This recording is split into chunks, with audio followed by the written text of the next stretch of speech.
사람은 태어날 때부터 죽을 때까지 끊임없이 외부의 정보를 받아들이고 그것을 판단합니다. 우리가 판단할 일은 의식이 살아있는 한 계속될 것입니다. 그리고 우리의 삶은 우리가 어떻게 판단을 잘하느냐 거기에 달려 있습니다. 한순간 잘못된 판단으로 영원히 돌이킬 수 없는 결과를 생길 수도 있습니다. 우리가 어떤 배우자와 결혼할 것인가, 고등학교를 졸업하고 어떤 대학에 갈 것인가, 그리고 어떤 직장에 취업할 것인가 하는 일들이 중요하지요. 흔히 하는 말로 한 번의 선택이 평생을 좌우할 수도 있습니다. 그런 점에서 교회도 마찬가지입니다. 우리는 신앙생활을 하면서 여러 가지 사정 때문에 다니던 교회를 떠나서 다른 교회를 선택할 수 있습니다. 어떤 사람은 모든 교회가 같은 것이다, 어떤 이단이 아니라면은 구원을 받을 수 있는 것이니 교회의 선택에 고민할 필요가 없다, 그렇게 말하기도 합니다. 그러나 그런 말은 그럴듯하게 보이지만 사실은 그렇지 않습니다. 모든 교회가 다 같지는 않습니다. 어떤 교회는 진리를 제대로 가르치고 어떤 교회는 그렇지 않습니다. 그렇기 때문에 여러분들은 참 특별히 교회를 선택할 때 목사를 잘 보지요. 그건 어쩔 수 없는 일입니다. 여러분들의 영적 생활에 어떤 목사를 만날 것인가 하는 것이 중요한 문제이기 때문에 그렇습니다. 목사도 마찬가지입니다. 어떤 성도를 만날 것인가. 우리 그리스도인들은 만남의 복이 있어야 됩니다. 요한계시록의 7교회를 여러분들은 아실 것입니다. 그 7교회는 지상의 교회를 대표한다, 그렇게 봅니다. 어떤 교회는 영적으로 깨어 있어 주님의 칭찬을 받았지만 어떤 교회는 잠자고 있어 구중을 들었습니다. 그렇기 때문에 여러분은 교회의 선택을 신중하게 해야 합니다. 오늘 특별히 중국에서 오신 분은 교회의 선택을 잘 하셨습니다. 아멘.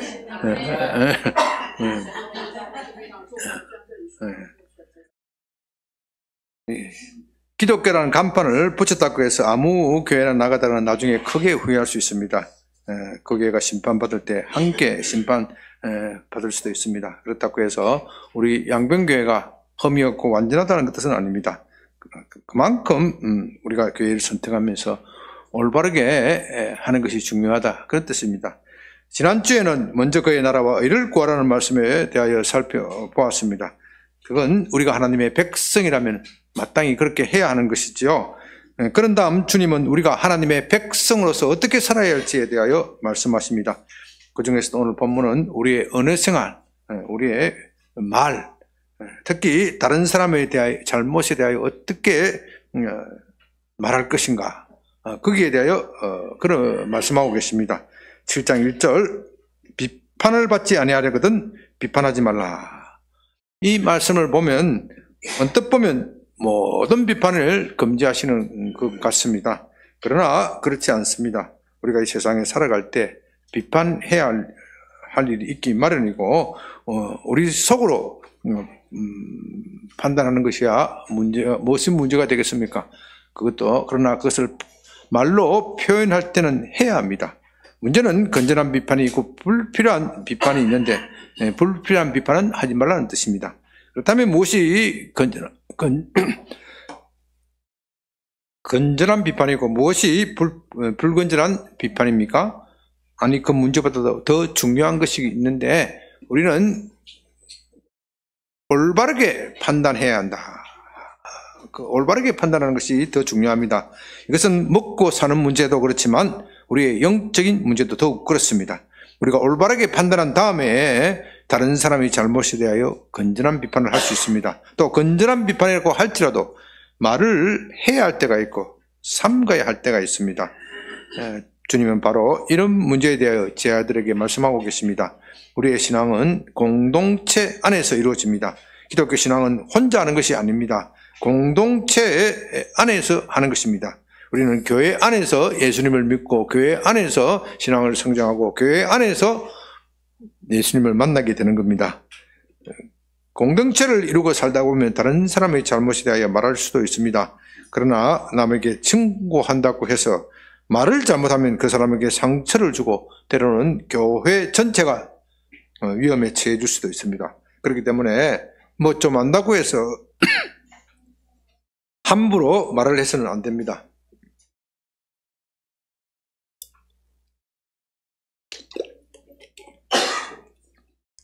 그러나 말을 삼가면서 신중하게 한다는 거, 그거 쉽지가 않지요.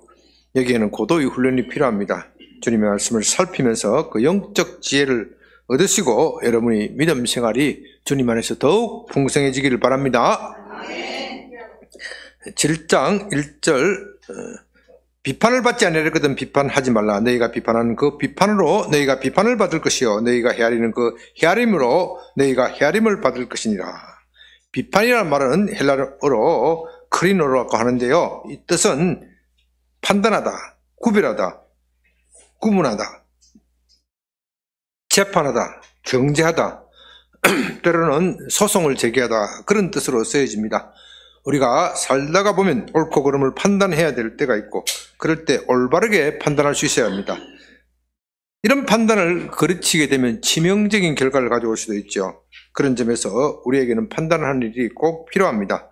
그런데 본문에서 말하는 그런 비판은 내 자신에 대한 것이 아니라 다른 사람을 판단하고 비판하는 것을 말합니다. 우리가 살아가면서 이런 비판을 어쩔 수 없습니다. 아니 어떤 경우에는 적극적으로 비판을 해야 되고 그렇게 할 책임이 있을 수도 있습니다. 우리가 비판을 해야 할 때 하지 않으면 책임을 다하지 않는 것이 됩니다. 그런 책임을 소홀히 하면 나중에 결국은 우리 자신은 물론이고 공동체 전체를 위험에 빠뜨릴 수도 있습니다. 문제는 어떻게 비판할 것인가 하는 것입니다. 내가 마음속으로 생각하는 것, 그것은 내게만 영향을 미치지만 그것을 입으로 내뱉으면 어떻게 해요? 다른 사람에게 영향을 주게 됩니다. 특히 그것이 판단의 대상이 되는 사람에게는 더욱 그렇지요. 그 사람이 보지 않는 데서 말하였다. 절대로 그 사람이 들을 일이 없을 것이다. 소용이 없습니다. 결국 소문은 돌고 돌아서 그 사람의 귀에 들어가게 되어 있습니다. 이 이야기는 절대 하면 안 돼 하면 어떻게 해요? 절대 하면 안 돼 하는 그 소리와 함께 같이 소문은 돌고 돌게 되어 있습니다. 그래서 옛말에도 낱말은 새가 듣고 반말은 쥐가 된다 하는 속담이 있지 않습니까? 교회 공동체는 늘 이런 소문에 취약합니다. 죄송한 말씀입니다만은 여성들이 남의 험담을 늘어놓는 경우가 종종 있습니다. 여성들이 원래 말하기를 좋아하잖아요. 제가 여성을 차별하는 것이 아니라 실제로 목회를 하면서 그런 경험을 하는 겁니다. 저는 원래 성격이 좀 무딘 편이어서 누가 남을 험담하는 소리도 되게 귀담아 듣지 않고 환기로 듣고 환기로 흘러내립니다. 그렇다고 해서 또 잘 안 듣는 척 하면은 목사님 왜 내 말을 안 들으십니까? 그렇게 따지기 때문에 잘 들어주는 척 하면서 환기로 듣고 환기로 흘러내립니다. 특히 누가 다른 사람을 헐뜯는 소리를 하더라도 그러려니 하고 별로 관심을 두지 않습니다. 그런데 그렇게 악담하는 것을 방치하에 두었더니 소문이 돌고 돌아서 결국 교회 공동체를 해치는 것을 자주 경험합니다. 그래서 이제는 그런 것에 대해 민감해졌습니다. 쓸데없이 다른 사람의 흉을 보는 사람이 있으면 그 사람을 적극적으로 찾아가서 그러지 말라 권면하고 또 경고하기도 합니다. 사실 이렇게 권면하고 경고하는 그 자체도 뭐예요? 비판하는 일이죠. 남을 함부로 비판하지 말라 그렇게 말하는 것 자체가 이미 그 비판을 하는 것을 전제로 하는 겁니다. 그러다 보니 이 비판하는 일은 이 목사인 제게 목사들이 되게 비판하는 일에 그렇게 하게 되어 있습니다. 목사뿐만 아니라 판사나 검사, 변호사 이런 법조인들에게는 비판하는 일이 참 중요합니다. 그러다 보니 제가 한평생 판단하는 일로 업을 삼고 있습니다. 그런 점에서 제가 여러분보다도 더 바리새인이 될 기회가 많습니다. 그래서 걱정이 되고 본문이 제게 더 큰 무게로 다가옵니다. 여러분들이 제가 이런 일을 잘 할 수 있도록 많이 기대해 주시기 바랍니다. 왜 우리가 다른 사람에 대하여 험담을 늘어놓기를 좋아합니까? 그 이유는 다른 사람을 깎아내림으로써 어떻게 해요? 자기를 올리려는 겁니다. 다시 말씀드립니다. 다른 사람을 험담하는 사람은 그 사람의 잘못을 고쳐주려 하는 것이 아닙니다. 그와는 반대로 상대방을 깎아내림으로써 내가 어떻게 해요? 더 높이 올라간다. 이렇게 생각하는 것이죠. 그러므로 남을 비판하는 것, 험담하는 것, 그것은 교만한 마음과 연결되어 있습니다. 우리는 실제 이상으로 자신을 높이려고 하고 그래서 남의 험담을 잘 늘어놓습니다. 그렇게 남을 깎아내리면 자기가 올라갈 것이라고 생각하는 것이죠. 이건 중요한 문제이기 때문에 여러분들이 꼭 잘 알았으면 좋겠습니다. 남의 험담을 하는 사람은 대개 자존심이 낮습니다. 제가 이런 말씀을 드려서 죄송하긴 하지만 실제가 그렇습니다. 자존심이 강한 사람, 자기에 대해서 자기 자신에 대해서 자부심이 있는 사람, 남의 험담을 잘 하지 않습니다. 남이 무엇을 하든지 하지 않든 별로 신경을 쓰지 않습니다. 자기가 행복하게 산다고 생각하는 사람, 남의 이야기 잘 안 해요. 자기가 불행하다고 생각하는 사람들이 남의 험담을 잘합니다. 특히 어떤 이유에서든지 자존심이 낮은 사람은 더욱 그렇습니다. 그렇게 하면 다른 사람들이 자기를 우러러 볼 것으로 착각하고 있는 것이죠. 그렇게 다른 사람이 자기를 어떻게 봐줄 것인가 늘 의식하면서 행동하기 때문에 험담을 늘어놓는 겁니다. 그러나 우리가 그렇게 험담을 늘어놓으면 그 험담으로 우리 자신이 판단을 받는다는 것을 알아야 합니다. 본문 2절에서 우리가 비판하는 그 비판으로 비판을 받게 되어 있고 우리가 헤아리는 그것으로 헤아림을 받는다고 하였습니다. 심은 대로 거둔다는 말이 있죠. 콩 심은 데서 콩이 나고 팥 심은 데서 팥이 납니다. 우리가 다른 사람에게 선행을 심으면 그 선행이 우리에게 돌아오는 것이고 악행을 저지르면 그 악행이 우리에게로 돌아오는 겁니다. 문제의 핵심은 자존심입니다. 우리가 자존심이 있다면 남의 험담을 잘 늘어놓지 않습니다. 그러나 자존심이 약한 사람은 남의 험담으로 자신의 부족함을 채우려고 합니다. 그런 분들은 대개 어렸을 때부터 받은 상처 때문에 그렇습니다.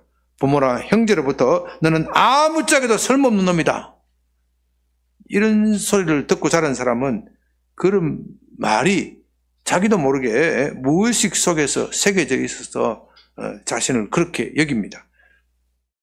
이제 성인이 되었고 더 이상 그런 소리를 듣고 싶지 않지요. 자신이 중요한 사람으로 여김을 받기를 원합니다. 그래서 다른 사람이 잘 되는 것을 보면 질투합니다. 그를 깎아내림으로써 자신을 높이려고 하는 것이죠. 여기에 대한 처방은 남의 험담을 자제하려고 노력하는 것도 중요하지만 그것만으로는 부족합니다. 그보다도 중요한 것은 자기 자신의 자존심을 고양하는 일입니다. 우리가 자신의 가치를 안다면 남을 깎아내리는 일이 시시해집니다. 하라고 해도 하지 않습니다. 그런 점에서 우리 그리스도인은 자존심이 있어야 됩니다. 여러분 이것을 잘 이해해야 합니다. 자존심은 자망심과 다른 것입니다. 자만은 자신의 실제 이상으로 포장하여 높이려는 것이고 자존심은 자신의 존재 가치에 대하여 확신을 가지는 것입니다. 주님은 우리에게 자만심을 버려야 하지만 자존심은 가져야 한다고 말합니다. 다시 말해서 우리의 존재 가치에 대하여 확신하라는 겁니다. 그렇다면 우리가 어떻게 스스로 자존심을 고양할 수 있습니까? 저는 무엇보다도 여러분이 그리스도의 십자가를 깊이 묵상했으면 좋겠습니다. 그리스도는 하나님의 아들이십니다. 그럼에도 우리 가운데 비천한 자, 목수의 아들로 사셨고 우리가 겪는 모든 고난을 몸소 겪으셨습니다. 그리고 마지막에 십자가의 형벌을 받으셨습니다. 여러분은 그리스도의 이런 모든 고난이 여러분 자신을 위한 것이라는 사실을 믿습니까? 그것을 믿는다면 정말 잘하신 겁니다. 이제 그것을 믿는 성도 여러분들은 이것을 생각해야 합니다. 여러분은 참으로 소중한 존재입니다. 어느 정도 소중한가 하면 하나님의 아들이신 그리스도께서 여러분을 살리시기 위하여 그 힘든 흉악한 십자가의 모진 고난을 참아내셨습니다. 그만큼 여러분은 소중한 존재입니다. 하나님이 여러분을 살리기 위하여 자기 아들을 우리에게 내어줄 정도로 소중한 존재입니다. 그러므로 십자가는 우리를 한없이 겸손하게 만들기도 하지만 또한 그와 동시에 한없이 높은 자존심을 불러일으킵니다. 우리가 이것을 깨닫는다면 자기를 높이기 위하여 남을 깎아내리는 일을 하지 않습니다. 아니, 그럴 필요가 없습니다. 그러므로 십자가를 깊이 묵상하는 것이야말로 우리의 영적 질병, 자존심에 대한 자존심을 고치는 묘약입니다. 3절, 어찌하여 형제의 눈 속에 있는 티는 보고 내 눈 속에 있는 들보는 보지 못하냐. 사람의 눈에 티끌이 들어가면 눈이 얼마나 깝깝하겠습니까? 요즘 병원에 가면 금방 해결될 수 있겠지만 제가 자랄 때만 해도 병원은 참 문턱이 높았고 거리가 멀었습니다. 눈물을 흘리면 되게 나아지는 수도 있지만 그렇지 않을 수도 있습니다. 그럴 때 그 사람의 눈 속에 있는 티끌을 빼낼 수 있도록 도와줘야 합니다. 그 사람이 우리와 가까운 형제나 이웃이라면 더욱 그래야 합니다. 따라서 이 말씀은 이웃에 대하여 비판한 것 자체를 금하는 것은 아닙니다. 문제는 무엇이에요? 자기 눈 속에 들보가 있는데도 이웃의 눈에 있는 티끌을 빼겠다. 그런 태도입니다. 먼저 자신을 살피고 그런 다음 이웃의 잘못을 말해야 합니다. 그렇지 않고 자신의 잘못을 이웃의 잘못을 먼저 살피겠다 들면 위선이 되는 겁니다. 그러므로 늘 자신을 살피는 것이 우선되어야 합니다. 그런데 사람이 자기를 살피려면 무엇인가 기준이 있어야 합니다. 그 기준이 잘못 설정되면 자기를 살피다가 너무 크게 생각하는 바람에 과대망상증, 자신을 신처럼 여기는 사람, 자기를 성찰하는 것, 흔히 말하는 또 묵상, 또 뭐라 그러죠? 명상, 이런 것을 많이 하는 사람이 두 가지 유형의 잘못에 빠집니다. 자기를 마치 신처럼 생각해서 붕붕 날아다녀요.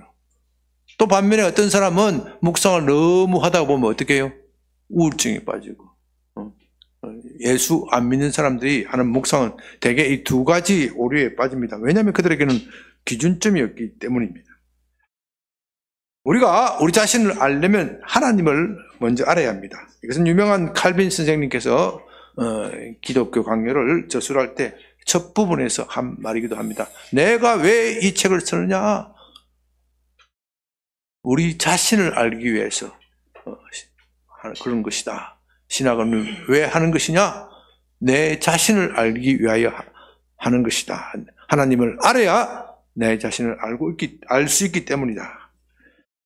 잠언 9장 10절에서는 여호와를 경외하는 것이 지혜의 근본이요 거룩한 자를 아는 것이 명철이라고 하였습니다. 모든 지식은 하나님을 아는 데서부터 출발합니다. 왜냐하면 하나님이 우리의 창조주이시기 때문입니다. 우리 스스로 알 수 있는 지식은 기껏해야 우리 신체, 몸의 기능이 어떻다. 좀 더 발전되면 나의 정신 상태가 어떻다. 그런 정도뿐입니다. 그것을 넘어서서 사람이 왜 사느냐, 내가 왜 사느냐, 나의 삶의 방향이 무엇이냐, 그것을 알려면 나를 지으신 창조주 하나님을 알아야 합니다. 하나님을 떠나서는 그것을 전혀 알 수 없습니다. 그러므로 우리 자신에 대한 성찰은 언제나 하나님으로부터 시작되어야 합니다. 내가 하나님과 어떤 관계가 있는가? 여러분들이 어떤 위기 속에 있고 어떤 어려움을 만났을 때 도대체 왜 이 일이 생겼느냐? 그 성찰을 어디서부터 시작해야 한다고요? 하나님으로부터 시작해야 됩니다. 내가 지금 하나님과 어떤 관계를 맺고 있는가? 하나님이 나를 향하신 뜻을 알고 있는가? 내가 그 뜻을 모르고 있다면 그 뜻 알기에 얼마나 힘을 쓰고 있는가? 그것을 안다면 그 일을 위하여 얼마나 힘을 쓰고 있는가? 바로 이런 것들이 참된 성찰의 시작이고 또 끝입니다. 우리는 그렇게 함으로써 하나님 앞에 사는 것, 고람되의 삶, 그것을 사는 것이고 더 나아가 하나님과 동행하는 사람이 되는 겁니다. 그런 다음에야 다른 사람의 잘못을 고쳐줄 수 있습니다. 여러분은 이 순서를 꼭 지키시기 바랍니다.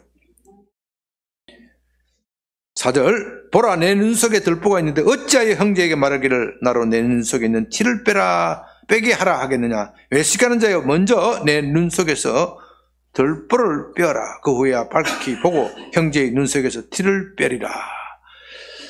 여러분, 들보가 뭔지 아시죠? 들보는 집을 지탱하는 거대한 통나무와 같은 것입니다. 눈에 그런 것들이 어떻게 들어갈 수 있겠습니까? 따라서 이 말은 그만큼 자신의 허물을 보지 못하면서 남의 잘못을 고치려고 하는 사람, 그런 사람을 비꼬아서 하는 말이죠.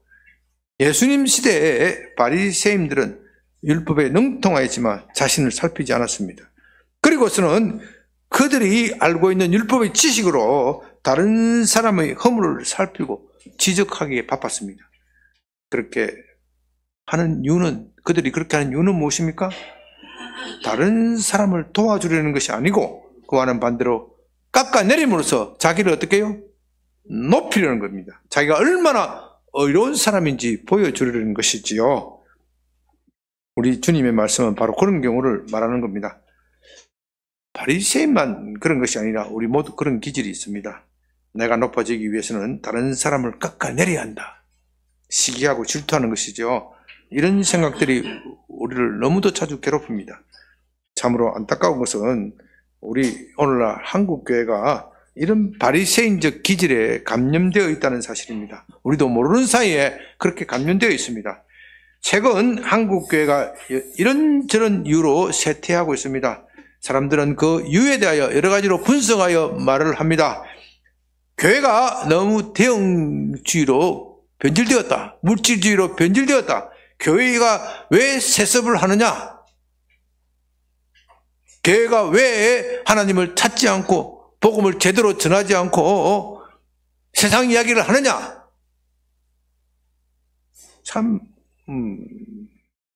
옳은 이야기들을 많이 하지요. 제가 들어도 뜨끔뜨끔하고 참 옳다 하는 그 이야기들입니다. 근데 문제는 그렇게 교회를 비판하는 사람들이 대개는 사랑으로 하지 않고 있다는 겁니다.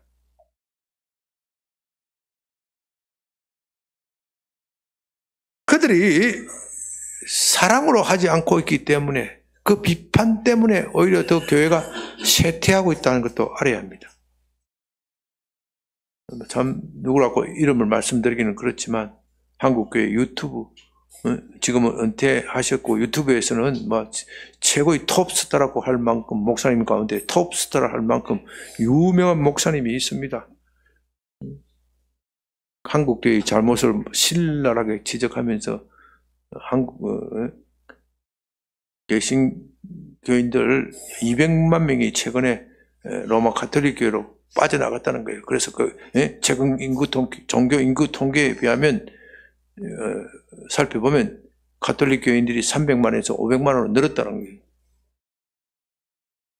왜 가톨릭 교회를 선택하는지 아시냐고. 가톨릭 교회 가면 헌금 내라 소리 하는데 또 뭐 귀찮게 성경 공부하자 그렇게 쫓아다니지도 않는데 사람들을 열렬하게 환영하는 그런 건 없지만 2000년 교회 전통에 은근하게 사람을 끌어들이는 매력이 있고 그런 게 있대. 그런 것 같아. 실제로 그런 것 같아.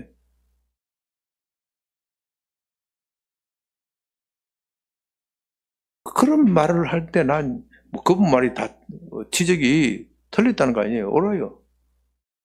그 양반이 이제 목사가 맞나 하는 생각이 들어요. 그 밑에 댓글을 보니까 목사님 말씀이 맞습니다. 나한테 가톨릭을 개종했는데 얼마나 좋은지 모릅니다. 그런 소리 줄줄줄이 달려있더라고요. 아무리 교회가 밉다고 하더라도 그런 소리를 하면 안 되지요. 예?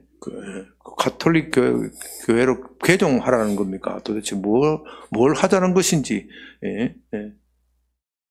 또한 그런 이야기를 하려면은 가톨릭 교회 가면 위험하다. 여러분들이 그들은 위험한 교리를 가지고 있기 때문에 여러분들이 잘못하면 구원의 자리에 이를 수도 있고 우상 숭배를 할 수도 있다. 그리고 무엇보다도 개신교회를 실망해서 돌아간 200만 명이 다시 돌아왔어요. 제가 최근 통계를 보니까 가톨릭 교회 가도 별거 없더라. 그런 말도 해야지. 참. 그러니까 참 죄송한 말씀입니다만은 자기의 지식을 자랑하다 보니까 자꾸 남을 깎아내리는 겁니다. 우리가 남을 비판하기 위해서는 사랑과 애정의 마음으로 해야 합니다. 예수님은 이런 바리새인들의 위선적인 기질을 꾸짖었지만 한 번도 그들을 저주하는 마음을 가지신 적은 없습니다. 그들을 향하여 애타는 마음을 가지시고 그들에게 회개하고 돌아오기를 원하셨습니다. 예루살렘아 예루살렘아, 닭이 새끼를 날개 아래 모은 것 같이 내가 내 자녀를 모으려고 얼마나 애를 쓰느냐. 그러나 너희가 거절하는구나. 그렇게 말씀하시면서 그들을 향하여 울으셨습니다. 우리가 이런 마음이 없다면 아예 처음부터 비판을 하지 않는 것이 좋습니다. 그렇지 않으면 꼭 비판하는 것은 결국 남을 깎아내림으로써 자기를 옳게 보이려고 하는 행동이 뿐입니다. 그런 비판은 도움이 되지 않습니다. 언제나 사랑과 겸손의 마음으로 비판해야 합니다. 그렇지 않으면 우리도 바리새인처럼 위선자가 되고 말 것입니다. 이런 일들이 너무나도 많습니다. 한국교회 대책이 뭐냐? 회개하는 것이 대책이다. 그래서 회개하라 회개하라고 외쳐놓고 보면 지는 회개 안 하고 다른 사람 보고 자꾸 회개하라고 그래요. 이런 일들이 너무나도 많은 것이죠. 그러니까 우리 자신을 늘 먼저 살피고 남을 비판할 때는 사랑과 애정의 마음으로 해야 하는 겁니다. 6절, 거룩한 것을 계획해 주지 말며 너희 진주를 돼지 앞에 던지지 말라. 그들이 그것을 발로 밟고 돌이켜 너희를 상하게 할까 염려라. 이 구절은 좀 어렵기 때문에 좀 잘 들으시기 바랍니다. 요즘의 개는 그야말로 개가 무슨 팔자? 개팔자? 상팔자라는 말이 있듯이 팔자가 늘어졌습니다. 단순한 애완동물이 아니라 가족처럼 내 새끼, 그렇게 말하는 분들이 늘고 있습니다. 심지어 엘리베이터를 타고 개를 개라고 불렀다가는 참 예절이 없는 사람이다.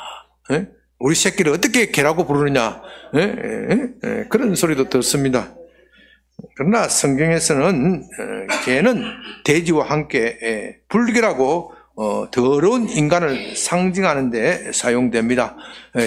그 시대에는 개를 방 안에 재운 일이 없고 밖에서 재우기 때문에 개는 돌아다니면서 불결해지는 것이지요. 그래서 불결하고 더러운 인간을 상징하는 돼지와 함께 그런 동물로 상징되었습니다. 본문에서 개와 돼지는 복음을 한사코 거부하는 사람을 말합니다. 우리가 복음을 전하다 보면 이상하리만큼 기독교를 거부하는 사람이 있습니다. 엔티 반응을 일으키는 것이죠. 물론 기독교인으로부터 상처를 받았다면 그럴 수도 있습니다. 그러나 그런 일이 없는데도 불구하고 완고하게 복음을 거부할 뿐만 아니라 아주 심한 말로 독설을 하는 그런 사람도 있습니다. 본문은 그런 경우를 말하는 겁니다. 우리 주님은 그런 사람에 대하여는 영적으로 개나 돼지와 다름이 없기 때문에 너무 복음을 전하려고 애쓰지 말라. 그들이 개나 돼지가 진주를 짓밟는 것처럼, 보물을 짓밟는 것처럼 복음을 짓밟을 수도 있다. 그것이 우려된다. 그런 뜻입니다. 그래서 이 말씀은 그런 사람에게 너무 복음을 전하지 말라. 그런 뜻도 되고, 동시에 우리가 가지고 있는 보물은, 이 복음은 너무나도 소중한 가치가 있는 것이다. 그런 뜻도 됩니다. 복음의 가치를 알지 못하는 사람에게 함부로 주어서는 안 된다. 그들이 복음을 짓밟고 내팽개칠 것이다. 그런 뜻도 됩니다. 그러나 우리로서는 누가 영적으로 그렇게 완악한 상태인지 알 수 없습니다. 우리가 복음을 전하다 보면 저 사람은 절대로 복음을 받아들이지 않을 거야. 그렇게 생각되는 사람이 의외로 잘 받아들일 수 있습니다. 심지어 제가 경험한 것은 저 사람은 절대로 예수 믿지 않을 것 같았는데 나중에 예수 믿고 와서 너는 그때 예수 믿으면서 나한테 전도를 안 했냐고, 이렇게 좋은 예수를 그렇게 말하는 경우를 종종 봅니다. 그렇기 때문에 우리가 이 말씀을 함부로 적용해서는 안 됩니다. 우리가 전하는 복음의 가치가 너무도 소중한 것이니 상대가 복음을 받아들이지 않는다고 해서 너무 실망하지 말라. 너무 서두르지 말라. 때가 되면 그들도 회개할 날이 있다. 그런 정도로 생각했으면 좋겠습니다. 그런데 본문을 그렇게만 해석하면 앞과 뒤의 말씀과 잘 연결이 되지 않습니다. 본문 앞의 말씀은 지난주에 우리가 본 것과 같이 하나님의 나라와 의를 구하는 것이고, 뒤에는 구하라 찾으라는 겁니다. 그러니까 구하라 찾으라 다음 주에 계속 말씀드릴 것인데, 무엇을 구하라 찾으라고요? 하나님의 나라와 의를 구하라. 이렇게 하면 연결이 자연스럽게 되는데 갑자기 이 말을 뚝 끼워 넣어 버렸습니다.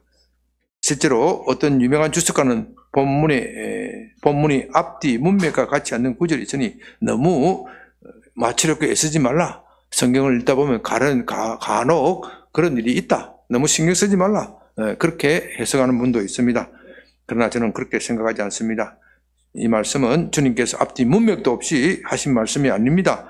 특히 이 말씀이 우리가 복음을 전할 때뿐만 아니라 다른 사람에게 충고할 때도 적용된다. 그것을 생각하면 더욱 그렇습니다. 아무리 우리가 좋은 말을 해주고 싶어도 상대방이 귀담아 듣지 않으면 소용이 없습니다. 심지어 어떤 경우는 충고하는 것 자체가 독이 될 수도 있습니다. 충고는 언제나 시적절하게 해야 합니다. 너무 늦게 하거나 너무 일찍 하면 아무런 효과가 없는 것이고, 심지어 상처를 줄 수도 있습니다. 예를 들면 상대방이 이미 크게 실망하여 낙담하고 주저앉아 있는데 거기에다 대고 나라면 그렇게 하지 않을 걸, 그렇게 말하면 무슨 도움이 되겠습니까? 불난집에 부채질을 하는 격이 되죠. 그래서 잠언 25장 11절 12절에서는 경우에 합당한 말은 아로새긴 언쟁만의 검사관이라. 슬기로운 자의 책망은 청종하는 자의 귀에 금고리와 정금 장식이라고 했고요. 반면에 잠언 22장 18절에서는 칼로 찌른 것 같이 함부로 말하는 자가 있다. 말을 함부로 하면 어떻게 해요? 말로 칼로 찌르는 자가 되는 것이다. 우리는 다른 사람에게 충고할 때 신중하게 해야 합니다. 그렇지 않으면 다른 사람을 칼로 찌르는 것이 됩니다. 또 개나 돼지에게 주는 진주처럼 짓밟힐 수가 있습니다. 개에게 진주를 던지면 개가 돌을 던졌다 그렇게 생각하여 오히려 사람을 물어 뜯을 수도 있습니다. 그러므로 우리는 때를 잘 분별해야 합니다. 본문을 이렇게 해석한다면 앞뒤 문맥과도 잘 맞아떨어집니다. 본문의 앞에서는 먼저 그의 나라와 의를 구하는 것이고, 그의 나라와 의를 구하는 사람은 형제의 잘못에 대하여 그냥 지나치지 않습니다. 형제의 잘못을 진심으로 사랑을 담아서 교정해 주기를 원합니다. 그러나 그의 잘못을 교정하기 전에 먼저 무엇을 하라고요? 자신을 살핍니다. 그렇게 하지 않는다면 바리새인의 함정에 빠질 것입니다. 그런 다음에도 언제 어떻게 말할 것인가 신중하게 생각할 것입니다. 왜냐하면 옳은 말도 시기를 잘못 택하면 뭐가 된다고요? 독이 되는 것이기 때문입니다. 그렇게 본다면 뒤에 이어지는 말씀과도 자연스럽게 연결됩니다. 뒤에 나오는 말씀은 구하라 찾으라 문을 두드리라는 것입니다. 우리는 무엇을 그렇게 애타도록 구해야 하는 것입니까? 하나님의 나라와 의입니다. 그런데 하나님의 나라와 의는 추상적인 것이 아닙니다. 우리의 현실의 삶, 그것과 바로 연결되는 겁니다. 하나님의 나라는 우리가 죽고 나서 가는 그런 나라만 말하는 것이 아니라 바로 현실의 삶 속에서 이루어지는 것인데, 본문에서는 우리가 형제가 잘못을 범하는 것을 보면 그것을 고쳐주는 것이 하나님의 나라와 의를 실천하는 것이다. 그렇게 볼 수 있습니다. 그래서 주님은 다른 형제가, 다른 믿는 형제가 잘못을 범하는 것을 보면 그냥 지나치지 말고 어떻게 해요? 고쳐주라고 말씀합니다. 마태복음 18장 15절, 내 형제가 죄를 범하거든 너는 가서 그 사람과만 상대하여 공고하라. 만일 들으면 내 형제를 얻을 것이요.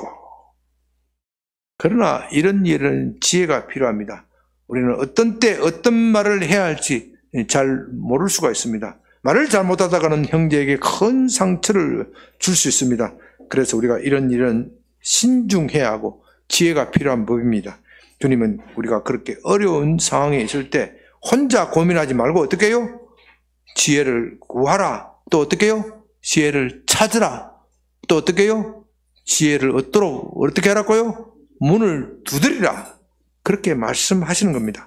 그렇게 본다면 본문의 구절은 저자 마태가 앞뒤 문맥 없이 문맥에 맞지 않게 불쑥 갖다 붙인 것이 아니라 오히려 자연스럽게 삽입한 것이다. 그렇게 해석할 수 있습니다. 저는 이런 해석이 더 낫다고 생각하고 있습니다. 그러므로 하나님의 나라와 의를 구하는 사람은 지혜로워야 합니다. 지혜가 부족하다고 느끼면 어떻게 해요? 하나님께 구해야 합니다. 그러면 어떻게 해요? 주실 것입니다. 이제 말씀을 마칩니다. 남을 비판하지 말라는 말씀은 비판 자체를 금하는 것은 아닙니다. 우리가 살다 보면 남을 비판해야 할 때가 있고 그때 어떻게 해요? 제대로 해야 합니다. 특히 남의 잘못을 잡아줘야 할 책임이 있는 사람은 더욱 그렇게 해야 합니다. 그런 책임을 소홀히 하면 오히려 문책당할 수도 있습니다. 현대인들은 개인주의가 너무도 강합니다. 그래서 다른 사람에 대하여 충고도 잘 하려고 하지 않습니다. 그건 그 사람의 사생활을 침해하는 것이야. 내가 그 사람의 사생활을 존중해 주기 위해서는 앵간한 잘못이 있어서도 어떻게 해요? 말하지 말아야 돼. 교회 안에 이런 풍토들이 강하고 그래서 남의 잘못에 대해서 충고하려고 하지 않습니다. 그러다가도 뒤에 돌아서면 어떻게 해요? 그 사람의 흉을 봅니다. 흔히 말하는 뒷담화를 하는 것이죠. 그러다가 교회 공동체가 위기를 맞이하게 됩니다. 우리는 그렇게 해서는 안 됩니다. 다른 사람의 잘못을 보면 사랑과 겸손의 마음으로 고쳐주어야 합니다. 무엇보다도 우리가 남에게 충고하려면 어떻게 해야 돼요? 먼저 자신을 살펴야 합니다. 그렇지 않으면 말만 번듯하게 하는 바리새인이 될 것입니다. 그러나 이런 일에는 지혜가 필요합니다. 우리의 능력으로서는 한계가 있습니다. 우리가 어떻게 다른 사람의 속사정까지 일일이 알 수 있겠습니까? 그래서 지혜를 구해야 합니다. 잠언 4장 7절에서 지혜가 제일이니 지혜를 얻으라. 내가 얻은 모든 것을 가지고 명철을 얻을지니라. 그렇게 말했습니다. 그래서 우리 주님은 이어지는 말씀에서 구하라, 찾으라, 문을 두드리라. 그렇게 말씀하십니다. 이에 대해서는 다음 주일 계속 살펴봅니다. 기도합니다. 아버지 하나님 감사합니다. 주님께서 우리가 비판하는 일, 남을 판단하는 일 잘 해야 한다고 말씀하시고 그것을 잘 하기 위해서는 먼저 자신을 살피라고 말씀하십니다. 그런 다음에도 꼭 해야 할 때 어떤 때가 꼭 해야 할 때, 어떤 말을 해야 할 때 지혜를 구하라고 말씀하십니다. 무엇보다도 우리가 사랑과 겸손의 마음을 가지고 이런 일을 잘할 수 있도록 도와주시옵소서. 그래야 해서 우리 양변교회가 서로 세워지고 서로 복돋아주고 서로 격려하고 함께 천국 가는 공동체가 되게 하여 주시옵소서. 예수님 이름으로 기도드립니다. 아멘.